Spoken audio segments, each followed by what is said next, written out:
Alors aujourd'hui, je vais vous parler de logarithme. Logarithme, son destin est vraiment lié à celui d'exponentiel. L'un ne peut pas aller sans l'autre. C'est un petit peu comme l'eau, la neige, un petit peu comme la Savoie et l'un et la Corse, les deux mondes. Donc ils sont ce qu'on appelle réciproques l'un de l'autre. C'est quoi une réciproque? Je vais déjà vous donner un exemple de réciproque avec quelque chose que vous connaissez bien. La fonction carré. Vous connaissez la fonction x au carré? Elle transforme 5 en 25. 5 au carré, ça fait 25. Celle qui va dans l'autre sens, elle porte un petit nom, elle s'appelle racine carrée. Racine de 25, ça donne 5.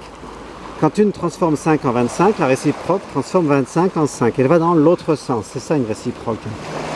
Il existe un nombre dont le carré fait 7, par exemple. On ne sait pas trop combien il fait, là on l'appelle racine de 7. Voilà. Ça c'est un exemple avec x carré et sa réciproque. Si je trace les courbes, x carré c'est notre bonne vieille parabole, comme ça, chez les positifs, là. Et sa réciproque, c'est racine de x. Vous remarquez qu'elles ont un petit air de famille. En fait, elles sont symétriques par rapport à la diagonale, comme ça, c'est-à-dire la droite d'équation y égale x. Une fonction et sa réciproque sont symétriques par rapport à y égale x. Donc ça, c'est un exemple de réciproque, d'accord, x carré et racine de x.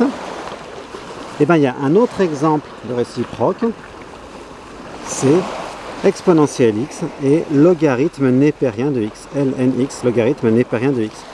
Quand il y en a une qui va dans un sens, et bien l'autre va dans l'autre sens. Par exemple, l'exponentielle de 5, ça fait 148 et machin, vous avez qu'à taper ça sur la calculette.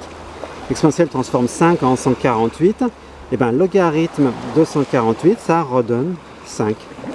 À peu près, bon après, vu que ça c'est des nombres avec des infinités de chiffres, il y a toujours des petits arrondis. Donc, voilà, il existe un nombre, par exemple, dont l'exponentielle fait 7. Ce nombre, c'est logarithme népérien de 7. Et au niveau des courbes, la courbe d'exponentielle x, vous la connaissez, c'est celle-ci. Et bien, la symétrique par rapport à la droite y égale x, c'est la courbe de logarithme népérien de x.